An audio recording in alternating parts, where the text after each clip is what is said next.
What is up, guys, and welcome to today's video. We got some bangers coming out of the garage. We got the Cream S13, the R34 GTR, and my OG Cream S13 that you guys are gonna hear in this video. And I am curious for you guys to drop a comment and let me know which car you think sounds the best. All three are very different, and you're gonna hear all of them in this video, and I wanna know what you guys think.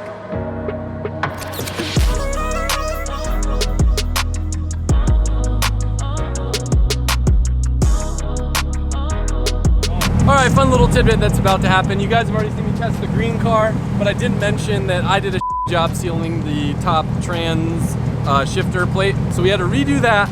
We're gonna test to make sure that trans doesn't leak. And then this car actually had its transmission and clutch stolen out of it when we were doing the 6-speed setup in the yellow S15. Owen got this thing back together, and we actually realized the whole time I've been driving it, I thought the clutch was slipping. I do think it was now, because in retrospect, Owen realized it had negative air gap, so I wasn't using the full clamping force of the clutch. It's something that we've been running into actually on quite a few builds now, but going through it, now this should have a proper working clutch, so I'm just basically validating to make sure it still works. The car's old, it hasn't been running like 2 years, so I don't really know what to expect, but every time I hop in this car, it puts a smile on my face.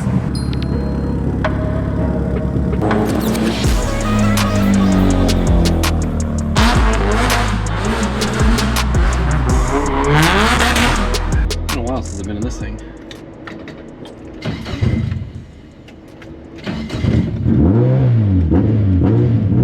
I think one of the last times I drove it was a backup car at one of the LZ Invitationals, and I actually won the event in it after not driving it for many years. We've got a special bond, me and this car right here. All right, here goes nothing.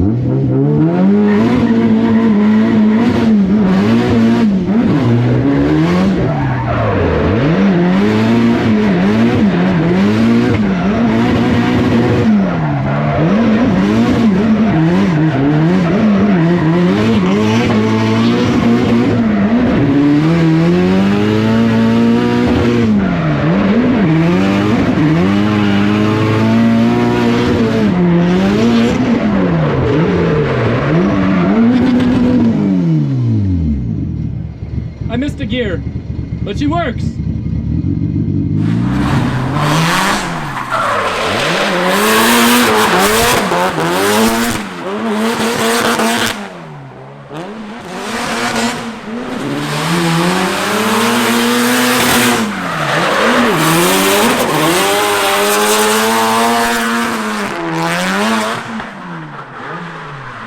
Today's video is brought to you by our friends over at AG1, and I'm proud to announce that it's now available in 3 new flavors. In addition to original, we got tropical, citrus, and berry, and I'm stoked to try them. If you haven't heard me talk about AG1 before, it is a clinically backed daily health drink that combines your multivitamins, pre and probiotics, superfoods, and antioxidants into one delicious scoop. Now, why AG1? There's obviously health benefits and there's cost savings to be had, but for me it comes down to 2 main things. 1, energy without the crash, and 2 is that it streamlines my health routine. I'm a busy guy, I don't have a lot of time in the day. 1 scoop of AG1 is simple and it's effective. And this right here, we're about to try the new tropical flavor, which I have not had yet, and I'll let you guys know what it tastes like.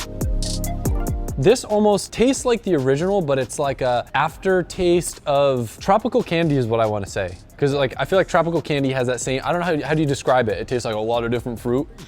It's good. As always, when I work with a company, I try to get a special deal for you guys. And if you scan this QR code on the screen, or you go to drinkag1.com/AdamLZ, you are going to get a free welcome kit with your first subscription. And that's gonna include 5 AG1 travel packs and a bottle of vitamin D, because who doesn't like free stuff? I'm excited for you guys to try some of the new flavors. And as always, I'm massively appreciative of AG1 supporting this channel and what we do. So thank you, AG1, for sponsoring this video, and let's get back to the builds. Very annoying how big the gap is between second and third in this car. Third's like way too long, and then second's too short. Yeah, I heard you're having to ring it out. I'd want to put a different diff ratio in this car for sure. Either that, or maybe I'll put an RB25 box in it. I'll just ride the limiter, I guess.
be back in this thing again. Yeah. The gearing just sucks. Yeah. Second gear is so short and the third gear is so long. I think I gotta put like a 411 in it. I think it might have like a 3.5 or a 3.7 in it right now. Damn, okay. I don't like it with the CD.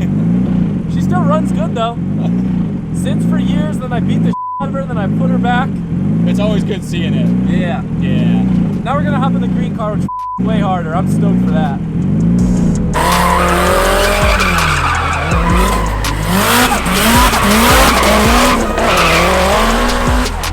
Are you ready? Yeah. You want me to go full head mode or just chill? Let's do one. We'll do one chill, make sure I get the shot, then we'll go full head.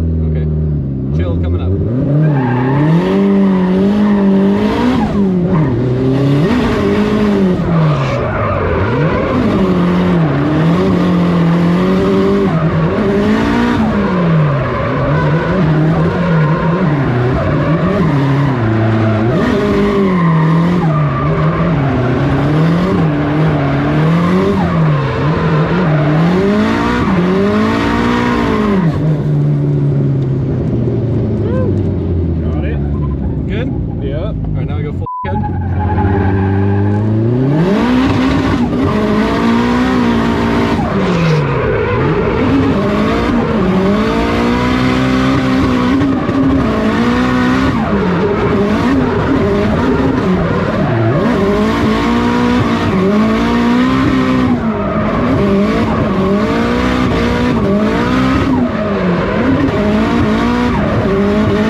I think what's really cool is I've never driven these two cars back to back.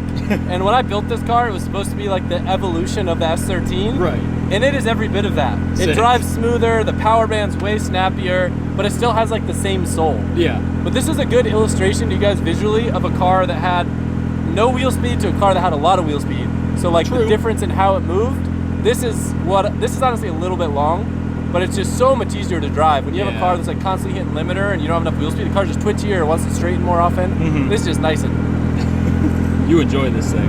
it's good. I honestly didn't have a lot of side by it. Just the front's really loose, so I can just throw it backwards and it'll just always come back. Ah. Here, I'll do another kid one just for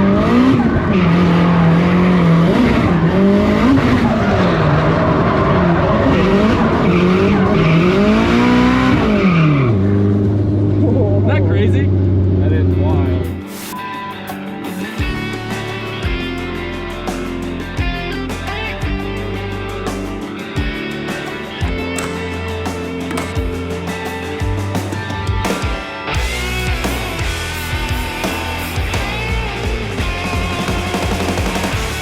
The carbon Kevlar hatch on the 4-rotor Supra was actually something that we wanted to do before our Legends of Drift event at Englishtown Raceway Park, because I was trying to make this car a little bit more competitive, and that actually sheds, I think, almost like 50 pounds of weight. Pretty cool that we were able to get the Street Hunter wing to work with it. We are going to paint it and wrap it. I don't want this car to have exposed carbon Kevlar. Fun fact, if you didn't know, this car actually has carbon Kevlar doors. They're just paint matched, so you'd have no idea. But this saves quite a bit of weight. And what's also cool about it, we were able to retain the hatch shock, so you don't need to have a hood latch or anything. And before, we had this annoying mechanism to open it where you had to like pull a cable in the car. Now, the funny thing is, we probably undid the weight that we added with the nitrous bottle by this, but whatever.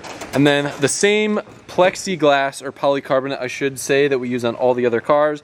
This is made by a company in the UK called Plastics for Performance. Really, really high quality stuff.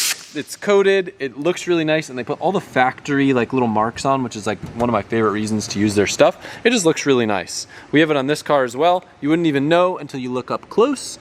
and you see that this is plastics for performance. Use it even on windshields and it's clear enough, you'd never know. And they also have an anti-fog coating, but pretty cool. They make it for so many chassis, including the Mark V Supra, and I'm just gonna give you guys a little bit of the satisfaction of peeling this off because it's my favorite thing to do. Boom. Look at that, the best part right here. Sheesh. Wouldn't even know. That's good. All right, guys, we got the R34 GTR on the dyno, and we're gonna be playing with it a little bit today. We changed the exhaust on this car not too long ago.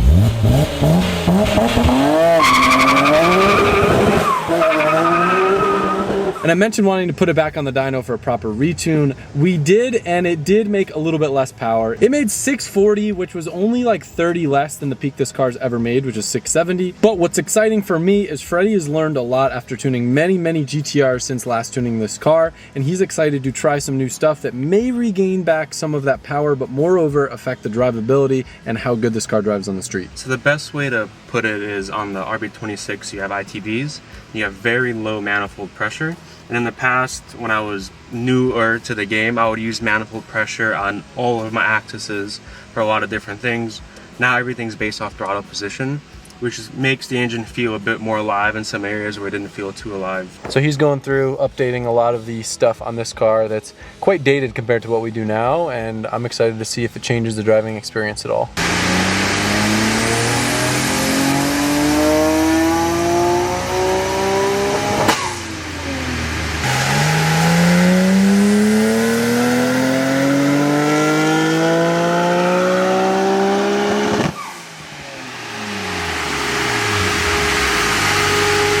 New high score! Think that's all she got? Yeah, that's all she got. So quieter exhaust and more power. Look what he did. Like 31 pounds in the mid-range and 28 up top. Not bad. About what these twins do. We got the power. The question is, will the drivability be improved? If you guys have been watching the channel for a while, you remember one of my least favorite things with this car is the transient's terrible. It takes super long in between gear changes to get boost to build back up, and I've always thought it was a product of the twins. Freddie has some stuff that he's learned with VCAM, which is the variable cam system that I have in this engine, that may improve that. We don't know, but we're gonna find out. Little overlay of earlier this morning versus now. Some decent gains, not too bad. Picked up about 40 wheel. All right, now's the fun part. Street test slash tune. Feel if better or same. Yeah. It's so much faster already, for sure. I'm really excited for the improved gas mileage you said I'm gonna see. Oh yeah, it's gonna be huge. Is it actually? Yeah. I was making a joke. My red car guzzles gas. I'm always nervous that a hood's gonna be open when I go to drive a car, so I'm always like peeking over, just like, is it flapping around? Right. Kind of like lug it through where the VCAM will be active. The shift and then lug it again. Okay. If I understand correctly, you're doing boost and timing by gear? Yeah, so when I want all boost in all gears. Yeah, so I'm giving you all the boost in all gears because you're a crackhead. Yeah. But when the engine speed increases fast, like in first and second gear, I'll put a little more timing in it. Got it, because it's not just sitting there. It's not just sitting there, the engine's moving quickly and you have to like chase the piston kind of. And then third and fourth will be the same ignition as the dyno. Because it's a longer pull. Yep, and then fifth gear I'll pull a degree out, and sixth I'll pull another 2. Because it's just sitting there so long. Right, and you know, I don't think you're ever gonna do a fifth gear pull in this, but if something happens, the engine just always in a happy spot. That's cool. All right, third gear lug hit, you ready? Yep.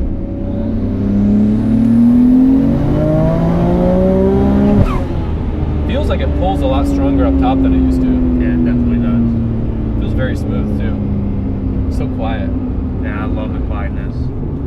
I hate the stupid. I gotta figure out if my blow-off valve's working or if that's just the lack of. You have any, do you? I think it did at one point. Maybe I deleted it. You can delete it. That's why it does the back and forth. It just sounds so stupid. It's too high pitched.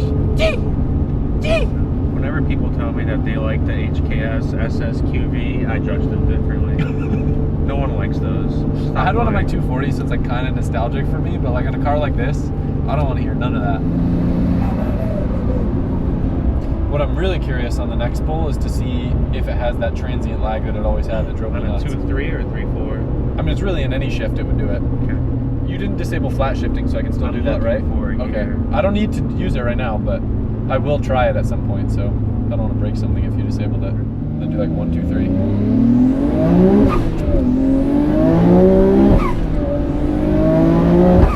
Do you see how long it takes to build boost on every shift? It does.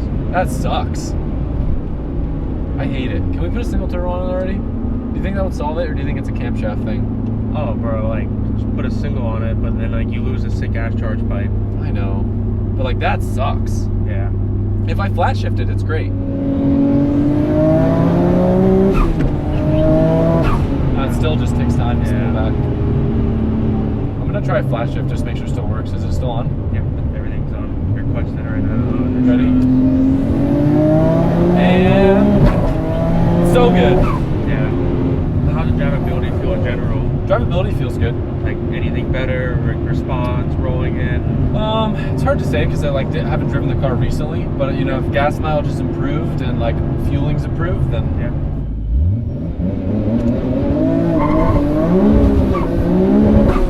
It's not a wheel.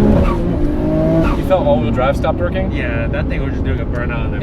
It's like all-wheel drive worked for a second and then it turned off. I wonder if you can see anything in the log about it. Yeah, I'm gonna look it up right now. If it's like a wheel speed thing or what.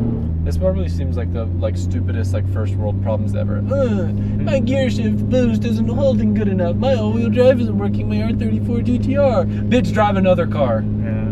I am very satisfied though. Just like this car now feels like a car that I can enjoy because it's quiet and it's not just the whole time. Right. Consensus is needs a bigger motor and a single turbo.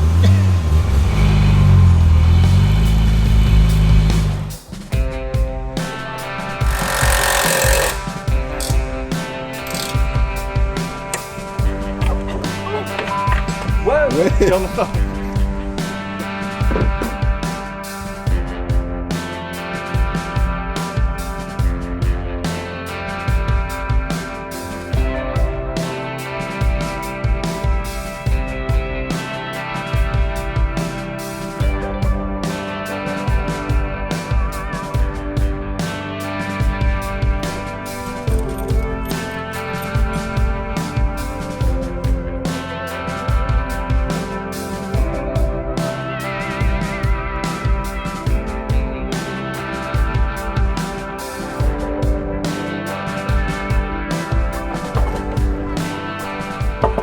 Colors.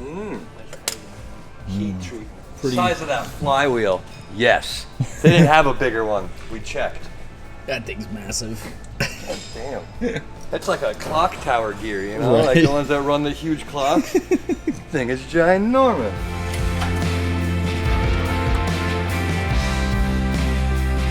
I had a problem driving this car the other day. It didn't spin the wheels in first gear, second gear, and I went down the rabbit hole of wanting to put one of my old FD motor in this thing, like 3.4, maybe a T56 transmission or something, because I still want to keep it 6-speed. Tried all the other transmissions, of course, with V160, R154, CD09, you name it, ZF. This is the cheaper way to fix my problem. Come look. Right here, this is my boost table. We ramped the boost up to be nice to the drivetrain and to the motor and to everything. So instead of putting a new engine in to get torque, I go equals 40. Now, this car's gonna have mid-range. If the R154 lets go, I got, well, I don't have a T56 conversion kit, but I think I'm committed to doing that. So I'm gonna put the torque back in it. This car is made 750 horsepower, and I've beat the crap out of it as a daily for a long time now because I had the torque low. Now that I added it back, it's gonna be a lot more spicy. I don't know what it makes for torque, but we tuned it on the settings, so I know it's tuned there. I've just been driving it very soft, so boost would ramp in and be all nice to everything. Now it's gonna You missed it. yeah, the fact that I wasn't spinning the wheels was pissing me off. Really, the problem is because I want to drive this car. This is one of my favorite cars. This thing, extra hard. I think this thing almost makes 900 horsepower. Literally my favorite car. So now I'm trying to make the Chaser like that. Because this thing has been kicking my ass for the past 2 months trying to get the AC to work. This is now the second compressor we put in the car. This one was actually bad right out of the box. I just am getting so sick of buying these used AC compressors. I actually just ordered a kit that allows you to use an Accord AC compressor in the Skyline. Hopefully that works, but then at least I can buy like a new Reman AC because I can't with these. I just really want to drive this car, but it's too hot. It's gonna be cool in Florida by the time I get this car working again. Honestly. I'm triggered. Also, update on the power steering on the K-Series car. If you remember how we mounted it before, it was wrong. Shout out Hang Tight for watching the video and letting us know that we had it mounted wrong before we went through all the work of plumbing it. It actually needs to be mounted sideways like this, which worked out because it gave a little more room and I think it looks a little nicer. Got the reservoir mounted up here. Now we just got to run lines and then we should be able to test this thing. Maybe tomorrow, we'll see. But I would love to see what this thing feels like for power steering. It'd be cool.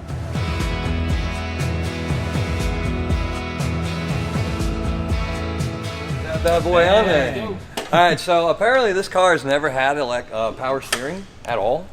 Ever. So, and he drifts this, which it's cool that you can drift without power steering, but you know, if you're not trying to get that arm workout. It ain't So, it. yeah, it's not it. So they found this Chrysler pump. I don't know where they got it from, but they said it needed to be mounted. So we made a little mount up here. And then turns out it needed to be rotated a different way, so you know we do it again 2 times. But we found a good spot for it. I was like, what if we put it down here? This car doesn't have a power brace yet. Right. So it's like I can integrate a power brace into it and a power steering bracket. So we could do all of it in one, because if you don't know about S chassis, it's kind of flexible in the front end. Very. So that power brace that goes between the A-frame really gives it more rigidness on the chassis. So you can either buy them, they have them for sale at Drift HQ, or you can make them yourself. We didn't have any in stock because somebody bought them all. So, and we're on a time crunch as always, so I just decided to make one. So it was easy. I just used the Bailey Plasma CNC table and just made the brackets for it, cut some DOM pipe, and then welded in the plates to reinforce it, and then weld in the bar and made my mount for the power steering thing. And then underneath you also want to reinforce the bottom plate because it has like a C channel. Right. You want to take and box that in to make it more strong or more you know, stable. So if you want to look under here, I got this one pretty much all the way done. You weld that on just a box in this section and then make sure that the box goes all the way up to where the power brace is. Got it. So everything is tied in and boxed in. So you can MIG weld it, it goes pretty fast. I'm a big TIG welder. I don't like getting burned. As you can see, I don't have any holes in this shirt. Yeah, It's a really nice shirt. So if you can TIG weld. Oh, you hear that? That's electric power steering. Here's you. Why it ain't doing that? Probably has the polarity backwards. Maybe. I have it on low. It would suck it in anyways.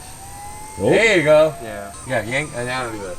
Keep the floor, bro. Playing with the controller in there, bro. When in doubt, throttle out. Donnie said don't full blast, it might blow the rack. Yeah, I mean, whether we blow it or he blows it, somebody's gonna blow Down it. halfway, so try it again. I'd rather blow it in, you know. Where's Ziggy at? He gonna be so happy. You want this to kind of push steering today. Well, here you go, buddy.